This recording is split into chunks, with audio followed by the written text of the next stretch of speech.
Hello everyone, ज्योतिष क्रिएटिव्हिटीमध्ये आपल्या सर्वांचं स्वागत आहे. तर व्हिडिओ पाहून तुमच्या लक्षात आलंच असेल आज आपण कोणती रेसिपी पाहणार आहोत ते.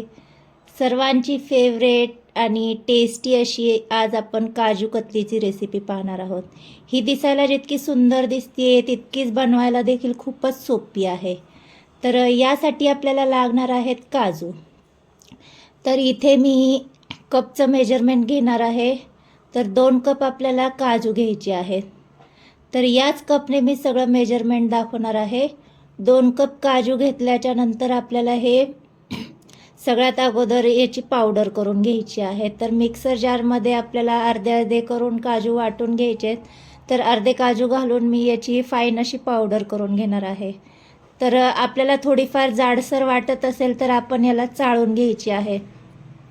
तर मिक्सर बंद चालू करतच आपल्याला ही वाटून घ्यायची आहे.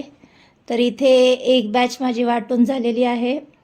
आपण याला चाळून घ्यायची आहे, म्हणजे आपल्याला फाईन पावडर पाहिजे. तर मिक्सरमध्ये तेवढी फाईन जर झाली नसेल तर थोडेफार याचे दाणे राहून जाऊ शकतात. तर अशा पद्धतीने आपण हे चाळून घ्यायचं आहे, म्हणजे ते जाडसर जर राहिले असेल तर त्याला आपण पुन्हा वाटून घ्यायचं आहे.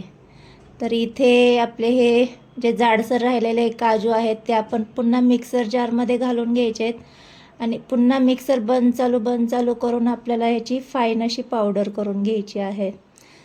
तर असेच सगळे इथे मी काजू वाटून घेणार आहे आणि याची पावडर आपल्याला चाळून घ्यायची आहे. तर बऱ्यापैकी फाईन अशी पावडर झालेली आहे.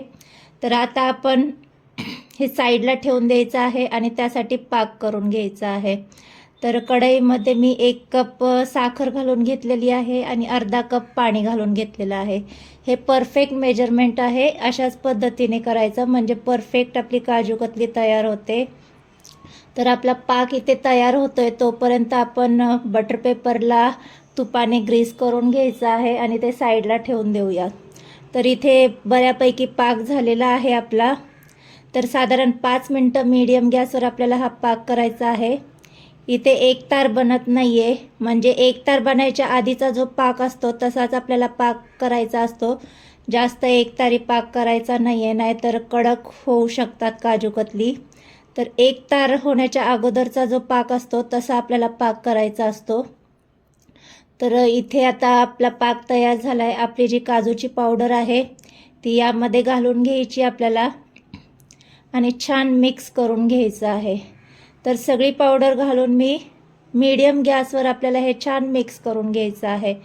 तर साधारण गुठळ्या होऊ शकतात, त्यामुळे सतत मिक्स करायचे आपल्याला. तर इथे स्पॅच्युलाचा वापर केलेला आहे मी. स्पॅच्युला वापरल्याने चिटकत नाही ते कढईला. तर सतत मिक्स करायचे आपल्याला. साधारण 5 मिनटानंतर आपण त्यामध्ये वेलची पावडर घालून घ्यायची आणि अर्धा चमचा तूप घालून घ्यायचं आहे.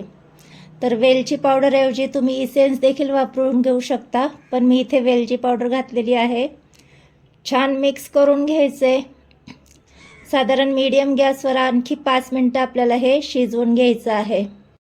ही प्रोसेस करते वेळी गॅसची फ्लेम अजिबात मोठी ठेवायची नाही आहे. मीडियम गॅसवर आपल्याला पूर्णपणे गुठळ्या याच्या फोडून घ्यायच्या आहेत. तर माझ्या गॅसच्या फ्लेमनुसार मला 5 मिनटं लागले हे मिक्स करण्यासाठी.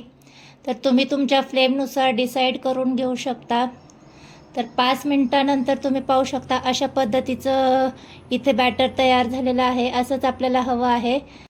गॅस बंद करून प्लेटमध्ये मी काढून घेतलं आहे. थोडंफार थंड झाल्याच्या नंतरच आपल्याला हे बटर पेपरवर घालून घ्यायचं आहे. तर प्लेटला मला तूप लावायचं मी विसरून गेले होते, कारण फास्ट प्रोसेस करायची असते त्यामुळे मी विसरले होते.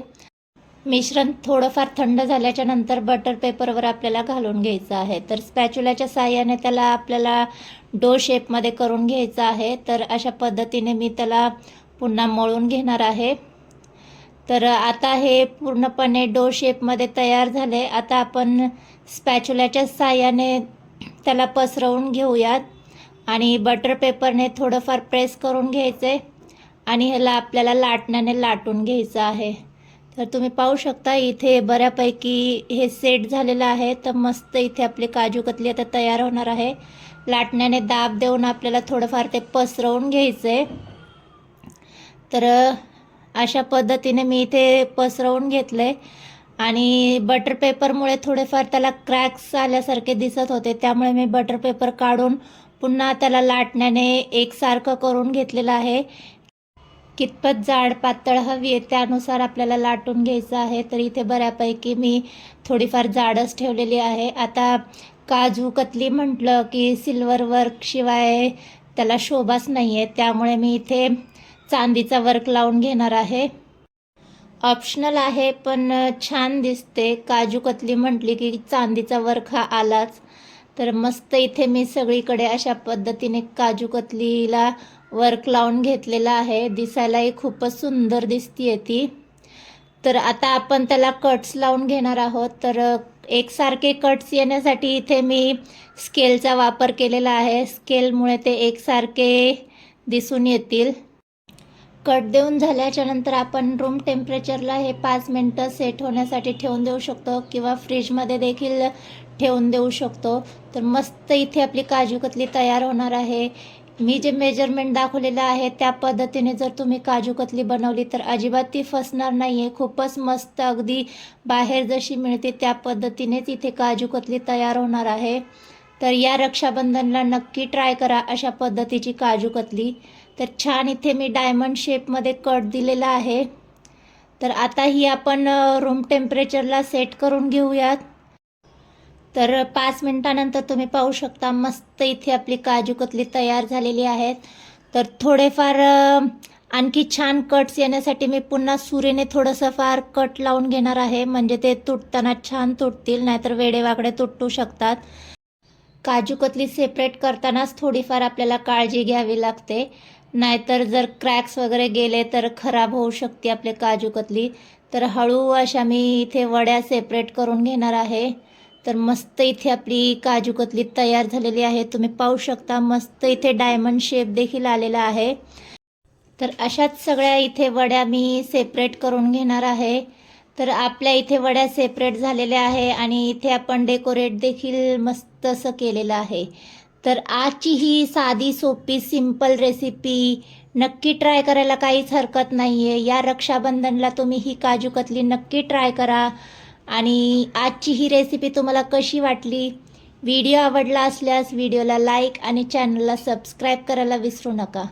आणि अशा छान छान साध्या सोप्या रेसिपीसाठी ज्योतिष क्रिएटिव्हिटी चॅनल पाहत राहा. भेटूया नेक्स्ट व्हिडिओमध्ये. तोपर्यंत मस्त खा आणि स्वस्त रहा. ज्योतिष क्रिएटिव्हिटी चॅनल पाहत रहा. बाय.